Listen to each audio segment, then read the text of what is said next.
고백합니다. 우리 함께 박수 치면서 기쁨으로 주님을 찬양하시겠습니다. 함께 고백합니다. 마음속에 근심 있는 사람 주 예수 앞에 아뢰어라. 슬픈 마음 있을 때에라도 주 예수께 아뢰라. 주 예수 앞에 아뢰어라. 주리의 친구니 무엇이라 근심하지 말고 주 예수께 아뢰라. 눈물 나며 깊은 한숨 쉴 때 주 예수 앞에 아뢰어라. 은밀한 죄 내게 있더라도 주 예수께 아뢰라. 주 예수 앞에 아뢰어라. 주의 친구니 무엇이라 근심하지 말고 주 예수. 우리 3절 우리 목소리로 함께 고백합니다. 괴로움과 두려움 있을 때 주 예수 앞에 아뢰어라. 내일 일을 염려하지 말고 주 예수께 아뢰라. 주 예수 앞에 주 예수 앞에 아뢰어라. 주리의 친구니 무엇이라 근심하지 말고 주 예수께 아뢰라. 죽음 앞에 겁을 내는 자여 주 예수 앞에 아뢰어라.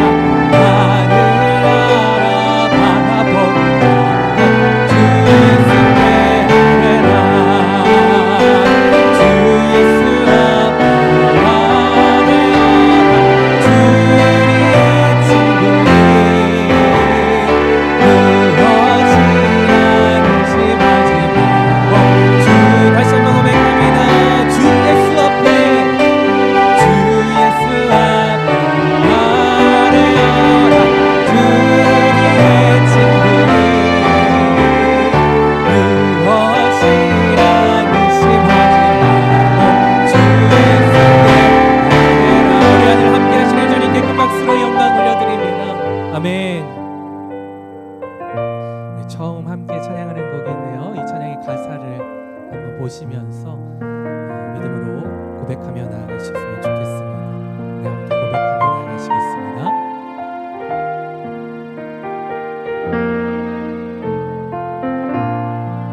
이 시간에는 부족함 없는 인생, 부족함 없는 인생이라는 제목의 말씀 가지고 함께 은혜를 나누시겠습니다. 여러분은 7세 고시라는 말을 들어보셨습니까? 한국에서 이 초등학교 입학을 앞둔 어린이들이 유명 영어 학원에 들어가기 위해 보는 시험이라고 합니다. 한때는 이 서울 대치동과 같은 일부 지역에서만 쓰이는 말이었지만 지금은 대한민국 전역에 유행처럼 번지고 있습니다. 그런데 7세 고시로 놀라기는 이릅니다. 4세 고시도 있습니다. 아직 기저귀를 떼기도 전인 24개월 무렵 아이들이 이 좋은 영어 유치원에 입학하기 위한 시험을 말한다고 합니다. 누가 봐도 비정상적인 이러한 현상들이 왜 한국 학부모들 사이에서 유행처럼 번져가고 있을까요? 주변에 있는 아이들과 끊임없이 비교하며 내 자녀가 부족하다라고 느끼기 때문일 것입니다. 단적인 예였지만 사실 우리의 인생은 부족함과 결핍을 동반합니다. 우리 인생 여정을 돌아보면 참 부족함이 많은 순간들이 있습니다. 아니, 지난 한 주만 돌아보더라도 부족함이 없고 모자름이 없고 풍족했던 순간들보다 매 순간 부족하고 모자른 삶의 부분들이 훨씬 더 많았을 것입니다. 오늘 우리가 함께 읽은 본문 시편 23편의 저자 다윗 왕도 인생에 있어서 많은 부족함, 많은 결핍을 지닌 인물이었습니다. 다윗 왕의 결핍을 몇 가지 함께 살펴보면 다윗은 어린 시절 가족에게 인정받지 못했습니다. 사무엘이 하나님의 명령대로 이새의 아들들 중에 왕을 택하여 기름을 붓기 위해 왔을 때 다윗은 처음에 불려지지도 않았습니다. 말씀을 함께 읽어보겠습니다. 이새가 7 아들을 사무엘 앞으로 지나가게 하나 사무엘이 이새에게 이르되 여호와께서 이들을 택하지 아니하셨느니라. 막내가 남았는데 그는 양을 지키나이다. 또한 다윗은 사울의 질투로 인해 사울이 던진 창에 맞아 죽을 뻔한 적도 있고 생명의 위협을 받아 수년간 광야와 동굴을 전전하며 도망자의 삶을 살았습니다. 블레셋 땅으로 도망하였을 땐 자신의 목숨을 건지기 위해 미친 척을 하기도 했습니다. 말씀 함께 읽어보겠습니다. 다윗이 이 말을 그의 마음에 두고 가드왕 아기스를 심히 두려워하여 그들 앞에서 그의 행동을 변하여 미친 채 하고 대문짝에 그적거리며 침을 수염에 흘리매. 다윗은 믿었던 사람들에게 큰 배신을 당하기도 합니다. 밧세바 사건과 같이 하나님 앞에 큰 죄악을 범함을 통해 깊은 죄의식과 절망에 빠지기도 하였고 아들 압살롬의 반역으로 아들에게 쫓겨 도망다니는 비극적인 신세가 되기도 했습니다. 한 사람의 인생 가운데 이렇게 많은 결핍을 경험할 수 있을까 싶을 정도로 다윗 왕은 수많은 결핍 가운데 있었습니다. 그러나 그는 지금 자신의 인생을 돌아보며 오늘 시편 23편을 통해 그의 인생이 부족함이 없는 인생이다라고 고백하고 있습니다. 그가 어떻게 이러한 고백을 할 수 있었을까요? 오늘 말씀을 통해 그 고백의 이유를 알아보고 우리도 그러한 고백을 하는 인생이 되기를 소망합니다. 먼저 다윗이 이러한 고백을 할 수 있었던 이유는 하나님이 우리의 목자가 되시기 때문입니다. 우리 시편 23편 1절 말씀 함께 읽어보겠습니다. 여호와는 나의 목자시니 내게 부족함이 없으리로다. 아멘. 다윗은 시편 23편에서 하나님과 자신의 관계를 목자와 양에 비유하고 있습니다. 다윗은 젊은 시절 양을 치던 목동이었습니다. 그는 누구보다 목자의 역할과 양의 특성에 대해 잘 알고 있었습니다. 여러분, 양의 가장 큰 특성이 무엇인지 아십니까? 양의 가장 큰 특성은 목자가 없으면 안 된다는 것입니다. 왜 그럴까요? 양은 시력이 약해서 방향 감각이 떨어집니다. 목자가 없으면 갈 길을 찾지 못하고 헤맵니다. 양은 스스로 먹이를 찾거나 위험에서 벗어날 능력이 없습니다. 양을 잡아먹을 맹수에게서 스스로를 방어할 능력이 전혀 없습니다. 또 양은 겁이 많아서 작은 소리나 갑작스러운 상황에도 놀라서 도망칩니다. 또 양은 넘어지면 혼자 일어날 수가 없습니다. 이렇게 양은 연약함 덩어리이고 또 부족함 덩어리입니다. 그래서 양은 스스로는 살 수 없는 것입니다. 양에게는 반드시 누가 필요하냐? 반드시 목자가 필요합니다. 여러분, 양의 이런 모습을 살펴볼 때에 우스꽝스러우신가요? 그런데 우리의 모습을 하나하나 뜯어 살펴보면 이 양의 모습과 다를 바가 없습니다. 우리는 우리 인생을 어디로 가야 할지 갈 바를 알지 못하고 사단의 공격에도 우리 스스로를 보호할 능력이 우리에게는 없습니다. 인생에 조그마한 고난이 닥쳐도 겁을 내고 도망가기에 바쁩니다. 인생의 고난으로 넘어질 때 우리는 스스로 일어나기가 어렵습니다. 우리의 인생은 이처럼 양과 같이 부족함 덩어리입니다. 그래서 우리 인생 가운데도 누가 필요할까요? 목자 대신 주님이 반드시 필요한 것입니다. 다윗은 자신의 연약함을 누구보다 잘 알고 있기 때문에 자신을 지금 양에 비유하고 있는 것입니다.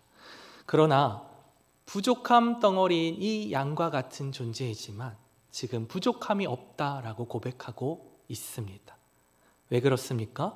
여호와 하나님께서 나의 목자가 되어주시고 나와 함께 하고 계시기 때문에. 그렇다면 목자 되신 하나님이 우리와 함께 하시는 것이 과연 어떤 의미를 가지기에 부족함이 없다고 우리가 고백할 수 있을까요? 첫 번째는 목자 되신 하나님이 우리를 푸른 초장과 쉴만한 물가로 인도하시기 때문입니다. 시편 23편 2절 3절 말씀 다시 읽어보겠습니다. 그가 나를 푸른 풀밭에 누이시며 쉴만한 물가로 인도하시는도다. 내 영혼을 소생시키시고 자기 이름을 위하여 의의 길로 인도하시는도다. 아멘. 앞서 살펴본 양의 특성에서 양은 스스로 먹이를 찾을 수 없다고 말씀드렸습니다. 양에게 있어서, 그리고 특별히 성경의 배경이 되는 팔레스타인 지역에 사는 양의 입장에서 가장 중요한 것이 무엇이냐? 먹을 꼴을 찾는 것입니다. 그런데 양 스스로는 먹을 꼴을 찾을 수가 없습니다. 시력이 약해서 방향 감각도 없는 양인데 어떻게 스스로 먹을 풀을 찾을 수가 있겠습니까? 그래서 양에게 반드시 누가 필요하냐? 목자가 필요합니다. 목자는 때를 따라 양이 먹을 푸른 풀을 찾아다니며 양을 인도합니다. 그래서 다윗은 지금 목자 되신 하나님께서 자신을 푸른 풀밭에 누이신다, 이렇게 표현을 하고 있습니다. 그런데 양에게 있어서 죽고 사는 문제가 달린 먹이는 풀만이 아니겠죠. 양에게 또 무엇이 필요할까요? 물이 필요합니다. 그런데 양은 겁이 많고 쉽게 놀란다고 말씀드렸습니다. 흐르는 물은 겁이 나서 눈앞에 두고도 다가가지 못합니다. 빠른 물소리나 거친 물결에 겁을 먹습니다. 또 물에 털이 젖으면 젖은 털의 무게 때문에 물에 빠질 수도 있고, 물에 빠지면 스스로 일어설 능력이 없기 때문에 그대로 죽을 수도 있습니다. 그래서 목자는 흐르는 물이 아닌 샘물과 같은 조용한 물을 찾아 양들을 인도하거나 흐르는 물을 발견하게 되면 돌이나 흙으로 둑을 쌓아 멈추게 하여 양들을 먹게 했습니다. 본문에서 쉴만한 물가는 물소리가 졸졸 흐르는 그러한 물가가 아니라 조용하고 평온한 그러한 물가를 이야기합니다. 그렇게 목자는 양들을 소생시키며 의의 길로, 바른 길로, 진리의 길로, 생명의 길로, 가장 좋은 길로 인도합니다. 우리 인생도 마찬가지입니다. 우리는 인생의 갈 바를 알지 못합니다. 한 찬양의 고백처럼 내일 일도 우리는 알 수가 없습니다. 한 치 앞도 알 수 없는 우리 인생이 바른 길로 나아가려면 어떻게 해야겠습니까? 내 뜻대로 우리 인생을 치밀하게 계획하면 바른 길로 나아갈 수 있을까요? 여러분 모두 경험해 보시지 않았습니까? 아무리 철저하고 치밀하게 우리 인생을 계획하고 실행한다고 해도 역설적이게도 내 마음대로 하면 할수록 어그러지는 것이 우리의 인생입니다. 양이 만약에 목자를 떠나서 스스로 머리를 굴리고 무슨 대단한 준비를 아무리 한다고 해도 양이 스스로 선택하여 목자를 떠나간 결과는 죽음의 위기만 남아있을 뿐입니다. 저의 이야기를 잠시 말씀드리면 저를 이 겉모습만 보고 온실 속 화초처럼 자란 것으로 가끔 이렇게 오해하시는 분들이 계시는데 사실은 전혀 아닙니다. 저는 개척교회 목회자의 자녀로 자라면서 집이라는 안정된 공간을 성인이 되기까지 가져본 적이 별로 없었습니다. 늘 아버지가 상가에 개척을 하셨기 때문에 상가 교회의 한쪽 공간에 작은 주거 공간을 마련해서 그렇게 살았었습니다. 여러분 지하실에 살아보셨나요? 미국의 이게 하우스에 사시는 분들에 가보면 그 지하가 아주 깨끗하고 쾌적하고 넓고 잘 꾸며져 있는데 그런 지하실이 아니라 정말 낮에도 빛이 하나도 들어오지 않고 곰팡이가 피는 그런 상가 지하 말입니다. 영화 기생충을 보셨는지 모르겠는데요. 기생충에 나오는 주인공들은 그래도 반지하라 집에 창문이 있고 빛은 들어오는데 저는 창문도 없는 정말 그냥 상가의 지하실에서 산 적도 있습니다. 그런데 사실 어려서는 가난이라는 것을 크게 느껴본 적이 없습니다. 부모님이 최선을 다해서 사랑을 주셨기 때문에 어려운 형편에도 부족함을 느끼지 못했고 항상 당당했습니다. 문제는 성인이 되고 경제 활동을 하면서 다른 사람과 비교의식이 싹트면서부터였습니다. 나중에는 불면증과 이 우울증이 심하게 와서 고통의 시간들을 보냈습니다. 그때 가장 저를 크게 실망시킨 것이 무엇이냐? 어려운 환경 가운데서도 제 나름대로 살아보려고 여러 가지 일들을 계획했는데 계획하는 일들마다 계획하는 일들 족족 다 하나님께서 막으시는 것입니다. 사실 말씀을 나눈 바처럼 우리 인생을 인도하시는 분이 하나님이시고 우리는 그것을 신뢰함으로 따라가기만 하면 되는데 내 뜻대로 하려다가 안 되니까 저 지하 깊은 곳까지 마음이 바닥을 치게 된 것이죠. 이후에 하나님이 저를 만져주시고 치유하셔서 그때의 경험들이 같은 마음의 어려움을 겪고 있는 분들에게 공감과 위로를 줄 수 있는 목회적 자산으로 저에게 남겨주셨습니다. 너무 감사한 것은 같은 경험이 있는 것만으로도 성도님들이 많은 위로를 받으시더라고요. 그래서 사실 그때의 시간이 사실은 다시는 되돌아가고 싶지 않고 너무나도 괴로운 시간이었지만 그만큼 또한 하나님께 간절히 매달리고 하나님의 인도하심을 깨달았던 훈련의 시간들이기도 해서 그 시간을 뒤돌아보면 그 시간들이 주님 안에서 얼마나 값진지 모릅니다. 우리는 우리 인생을 인도하시는 목자 되신 주님께 우리의 삶을 맡기며 의지할 수 있어야 합니다. 내 뜻대로 아무리 한다고 해서 나아질 것이 하나도 없는 것이 우리의 인생입니다. 하나님이 우리를 가장 좋은 길로 인도해 주실 것입니다. 내 뜻은 모두 내려놓고 나의 전 생애를 목자 되신 주님 앞에 전적으로 의탁하며 주님의 인도하심을 따라가는 저와 여러분들이 되시기를 주님의 이름으로 축복합니다. 두 번째는 목자 되신 하나님이 지팡이와 막대기로 우리를 보호하십니다. 시편 23편 4절 말씀 함께 읽겠습니다. 내가 사망의 음침한 골짜기로 다닐지라도 해를 두려워하지 않을 것은 주께서 나와 함께 하심이라.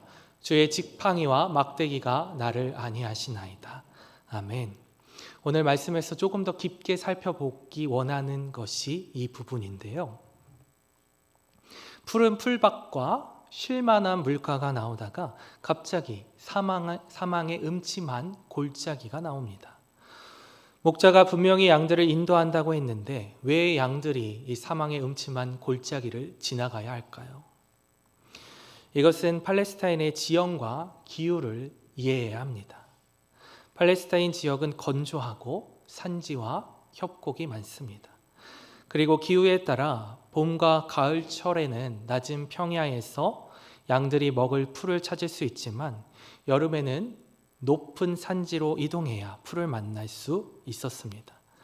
그리고 이렇게 높은 산지로 이동하려면 깊고 어두운 협곡을 때로는 지나야만 했습니다.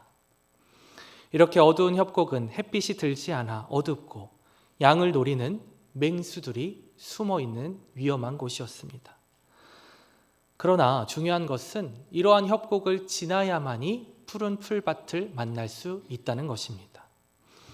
풀을 찾아 나서는 여정에 이러한 어려움들을 필수적으로 겪고 지날 수밖에 없는 것입니다.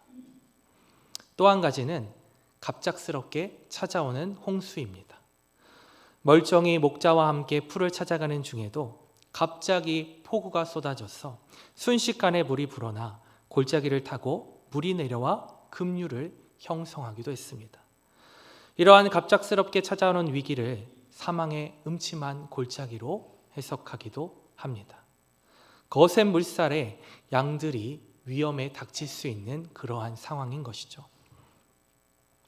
어찌되었든 목자가 푸른 풀을 찾아 양을 인도하는 여정에는 협곡과 같이 험한 지형을 만나기도 하고 급류와 같은 갑작스러운 위험의 상황을 맞닥뜨리기도 합니다.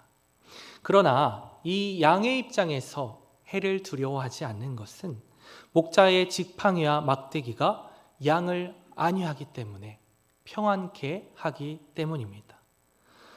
목자의 지팡이와 막대기가 이러한 위험 가운데서 어떠한 역할을 하기 때문에 양이 이렇게 평안함을 누릴 수가 있는 것일까요? 지팡이와 막대기가 동일한 것 같지만 사실 용도가 전혀 다른 두 가지의 도구입니다.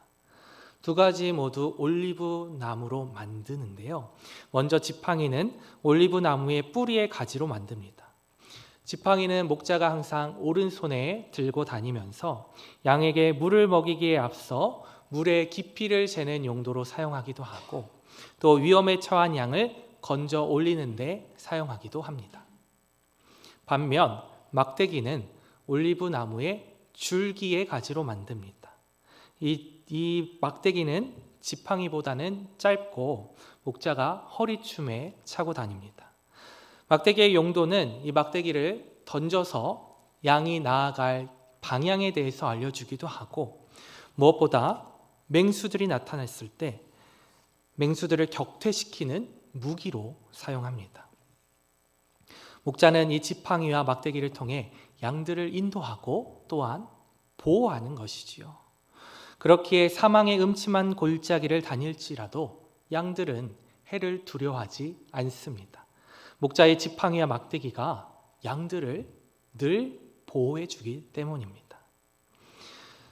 우리 인생도 사망의 음침한 골짜기와 같은 얼마나 많은 위기의 순간, 어려움의 순간, 고난의 순간을 맞이할 때가 있습니까? 지금도 이러한 고난 중에 있는 분들이 분명히 계실 것입니다. 또한 우리의 이민생활 자체가 얼마나 어려운 일입니까? 그러나 우리가 반드시 기억해야 할 것은 목자 되신 하나님께서 우리와 함께 하신 뿐만이 아니라 우리를 인도하시고 특별히 어떤 어려움 가운데서도 우리를 보호하신다는 사실입니다. 우리는 이것을 절대로 잊어서는 안 됩니다. 사망의 음침한 골짜기를 지나야 좋은 풀을 먹게 된다고 말씀을 드렸는데 이것만이 고난의 유익이 아닙니다. 인생에 있어 하나님께서 고난의 시간들을 허락하실 때에 우리의 이성으로는 도저히 이해가 되지 않고 때로는 원망의 마음이 들 때도 있습니다. 그러나 중요한 것은 그때가 그 어느 때보다 양이 목자와 친밀해지고 가까워지는 순간이라는 것입니다. 양은 이때에 목자의 작은 손짓, 작은 쓴소리 하나에도 집중할 수밖에 없습니다. 그렇게 하나님은 고난을 통해 우리를 빚어가시고 하나님을 더 의지하는 믿음으로 우리를 이끌어 가시는 것입니다. 성경의 인물들을 한번 생각해 보십시오. 오늘 시편 23편의 저자 다윗뿐만이 아닙니다. 성령 인물들 중에 고난이 없던 인물은 단 한 명도 없습니다. 모두 고난 중에 훈련을 받아 하나님만을 믿음으로 고백하게 됩니다. 아브라함을 한번 생각해 보십시오. 아브라함을 우리가 믿음의 조상이다 이렇게 알고 있지만 그가 처음부터 하나님을 향한 믿음의 깊이가 깊었던 것은 아닙니다. 바로에게 아내를 누이라 말하는 거짓말쟁이의 모습이 아브라함의 본 모습입니다. 그런데 하나님은 아이를 갖지 못하는 불임이라는 고난을 통해 그를 훈련시키시고 나중에는 100살에 낳은 귀하디 귀한 아들 이삭을 하나님께 아낌없이 바치는 믿음, 하나님만 전적으로 신뢰하는 그 믿음에 이르기까지 아브라함을 이끌고 가십니다. 저의 인생에 있어서도 앞선 마음의 어려움을 겪었던 고난의 때와 함께 또 다른 고난의 때가 있었는데요. 그것은 육신의 아픔을 겪은 일입니다. 하나님의 인도하심을 신뢰한다고 하면서도 여전히 제 안에는 돌다리도 두들겨 보고 재고, 따지고, 비교해 보고, 의심해 보는 그러한 마음이 여전히 있었습니다. 그래서 많은 사랑과 인정을 받았던 사역지를 뒤로 하고 한 달을 넘게 고민한 끝에 사역지를 지원하고 옮기게 되었습니다. 그 옮겨가는 사역지를 정말 많이 조사하고 재고, 따지고, 알아보고 했습니다. 그런데 아무리 그렇게 한다고 한들 우리 인생을 하나님께서 어떻게 인도하실지 우리 자신도 모르는 것이 우리 인생인 것입니다. 다시 한번 제 모든 계획을 하나님이 깨시는데 이번엔 제가 사역 중에 크게 다쳐서 사역을 멈춰 하는 상황으로 하나님께서 이끌어 가셨습니다. 그때는 정말 괴로웠습니다. 이 육신이 아프면 마음도 연약해지는 것이 우리 삶이더라고요. 열심히 한다고 했는데 왜 결과가 이러한지 하나님을 원망하기도 했습니다. 그러던 중에 한 번은 시술을 받다가 호흡곤란이 온 적이 있습니다. 앞서 여러 번 받았던 시술이기 때문에 혼자 병원에 가서 시술을 받고 내려오는데 이 숨이 쉬어지지를 않는 것입니다. 아무리 호흡을 스스로 해보려고 해도 호흡이 되지를 않습니다. 산소 호흡기를 가져다 끼고 겨우 호흡을 되찾았는데요. 이 별이 보인다고 그러죠. 정말 앞이 캄캄하고 핑 도는 그런 순간을 인생에 있어서 처음 경험해 본 것 같습니다. 그런데 그때 정말 크게 깨달은 것이 있습니다. 아, 정말 이 호흡마저도 주님의 것이구나. 살아 숨쉬는 것만으로도 내가 하나님께 감사해야겠구나. 하나님이 보호해 주시지 않으면 단 한순간도 살아갈 수 없는 것이 우리의 인생이구나. 물론 진작부터 머리로는 알았죠. 그런데 이 체험을 통하여서 정말 가슴으로 깊이 깨닫고 하나님께 감사의 고백을 올려드릴 수밖에 없었던 그런 시간이었습니다. 그렇게 시간이 흘러 한국에서 미국까지 와서 여러분 앞에 이렇게 서서 지금 말씀을 전하고 있습니다. 저는 6개월 전에 작년 10월에 시카고 한인교회에 부임하며 미국에 오게 되었습니다. 이번에 사역지를 선택하면서는 고민을 별로 하지 않았습니다. 하나님이 주신 감동대로 바로 지원했습니다. 많은 분들이 묻습니다. 우리 교회에 아는 사람이 있냐? 시카고에 아는 사람이 있냐? 대체 누구를 알아서 여기까지 오게 됐냐? 근데 정말로 아무도 아는 사람이 없습니다. 우리 담임 목사님과도 아무런 관계가 없습니다. 오직 하나님의 인도하심만 바라보고 하나님만 바라보고 이 자리에 왔습니다. 이제는 정말 하나님의 함께하심과 인도하심과 보호하심을 신뢰하며 하나님만 바라보며 나아가기를 매 순간 기도하며 간구하며 살아가고 있습니다. 지금 내 힘으로 감당할 수 없는 고난 가운데 계신 분이 있으십니까? 건강의 문제로, 또 경제적인 문제로, 자녀의 문제로, 관계의 문제로 어려움 가운데 계신 분이 계십니까? 하나님은 어려움 중에도 우리를 홀로 버려두지 아니하시고 우리와 함께 하시고 우리를 인도하시고 우리를 보호하시는 분이심을 기억하시기 바랍니다. 고난 가운데 있는 그때가 하나님을 가장 신뢰하기 원하시는 그 순간이며 하나님만 의지케 하시는 순간임을 기억하시며 더 하나님을 의지하시기를 바랍니다.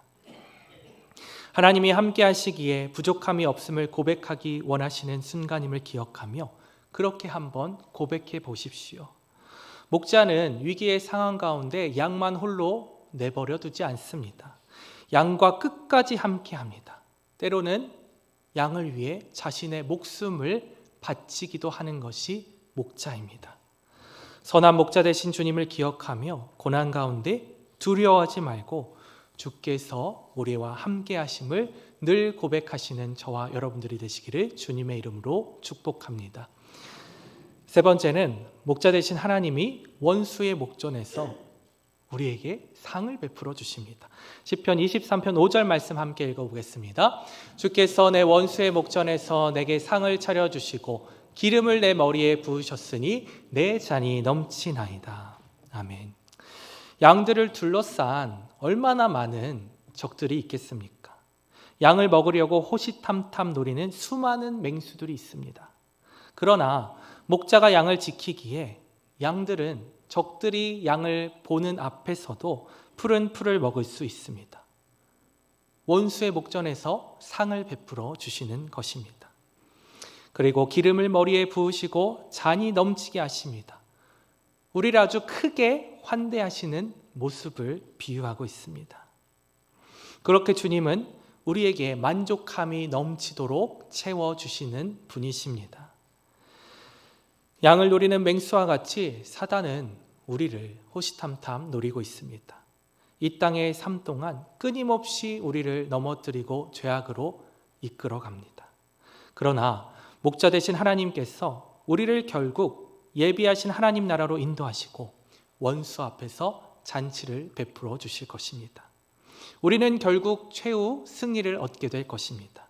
아니, 예수님께서 십자가에 죽으시고 부활하심으로 사망 권세를 이기셨기에 이미 우리에게 승리는 주어진 것입니다. 구원의 은혜를 입고 선한 목자 되신 주님과 동행하는 우리 인생은 승리할 수밖에 없는 인생임을 고백합니다. 그래서 우리는 목자 되신 하나님을 찬양해야 합니다. 우리 마지막으로 시편 23편 6절 말씀 함께 읽겠습니다. 내 평생의 선하심과 인자하심이 반드시 나를 따르리니 내가 여호와의 집에 영원히 살리로다. 아멘. 현실의 부족함 속에서도 선한 목자 되신 하나님으로 인해 부족함 없는 것이 우리의 인생이 됨을 오늘 말씀을 통해 함께 깨달았습니다. 그러면 부족함 없는 우리 인생은 하나님 앞에서 어떠한 삶을 살아가야 하느냐? 하나님을 찬양하는 삶을 살아야 합니다. 다윗은 오늘 시의 마지막 부분에서 평생의 하나님의 선하심과 인자하심이 그에게 함께할 것임을 확신하며 하나님 안에 영원히 살 것을 결단하고 고백하고 있습니다. 그리고 오늘 시편 23편 전체의 고백이 하나님을 향한 다윗의 무엇입니까? 찬양입니다. 우리가 목자 되신 하나님의 함께하심과 인도하심과 보호하심을 신뢰할 때에 인생의 어떠한 순간에도 그 상황과 형편에 상관없이 하나님으로 인해 부족함 없음을 고백하며 또한 하나님 나라를 소망하며 하나님께 감사와 찬양의 고백을 올려드릴 수밖에 없는 것입니다. 말씀을 맺겠습니다. 인생에 있어 여러분 부족함이 많다고 생각하고 계십니까? 그런데 여러분 곰곰이 한번 생각해 보십시오. 우리의 인생의 부족함은 인간의 어떤 노력으로도 그 어떤 것으로도 절대 채워질 수 없습니다. 우리가 봤을 때 부와 명예도 건강도 부족함이 없고 풍족한 삶을 사는 것 같아 보이는 유명인들이 왜 스스로의 삶을 끊는 선택을 하겠습니까? 인간의 어떤 노력으로도 우리의 이 부족함은 절대 채워질 수 없습니다. 그러나 우리는 목자 되신 하나님이 우리와 함께 하시고 우리를 인도하시고 우리를 보호하시기에 하나님으로 인해 부족함이 없는 인생이라 고백할 수 있는 것입니다. 우리 인생에 마주하는 여러 가지 부족함들, 결핍들이 여전히 있겠지만 그것이 결핍으로 작용치 못하는 것이 하나님께서 우리와 함께 하시기 때문인 줄로 믿습니다. 그 하나님을 바라보며 더욱 의지하며 더욱 신뢰하며 더 깊은 찬양의 고백으로 하나님을 높이시기를 바랍니다. 다윗의 고백이 우리의 고백이 되어 하나님으로 만족하는 부족함 없는 믿음의 삶이 되시기를 주님의 이름으로 축원합니다. 아멘. 오늘 말씀 기억하시면서 다 같이 일어나셔서 함께 고백했던 이 찬양 부르시고 기도함으로 예배를 마치도록 하겠습니다. 이 가사를 생각하시면서 함께 고백하기 원합니다. 함께 고백하시겠습니다. 모든 것 아시는 주님 나의 맘에 연약함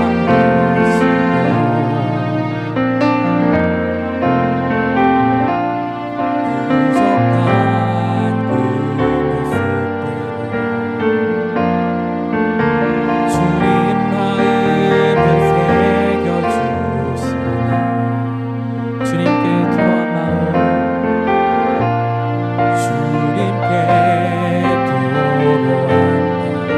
하나하나 헤아려 주십니다. 하나하나 헤아려 주시니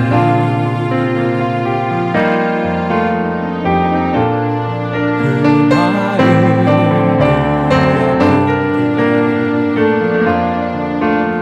주님 소리로 품어주시네. 우리 함께 믿음으로 고백합니다. 거친 길이를 걸어갈 때도 험한 산이 앞들만 하고 문 대신 주님의 두 손이 나를 붙드네. 주의 마음이 닿은 내 삶에 점이 슬픔을 씻으시네. 주님의 찬양 주 이름을 찬양하네.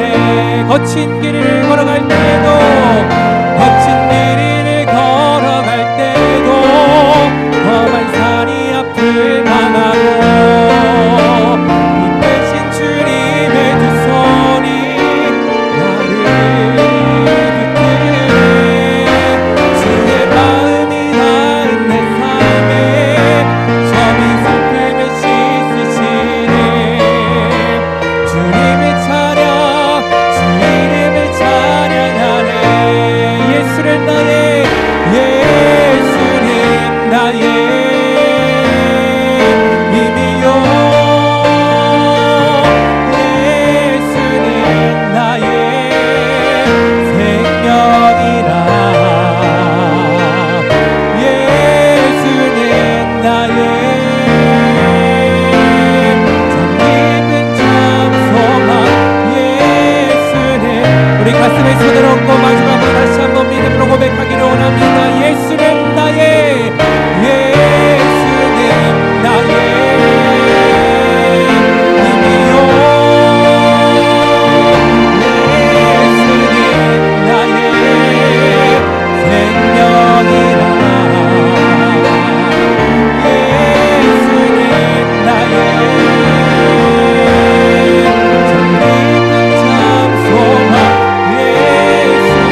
길거리를 걸어가는 것과 같은 인생의 고난 가운데도 여전히 우리와 함께 하시는 하나님을 찬양합니다. 선한 목자 되신 주님이 우리를 이끄시며 나를 지키시고 보호하심을 믿음의 눈으로 바라보게 하여 주시옵소서.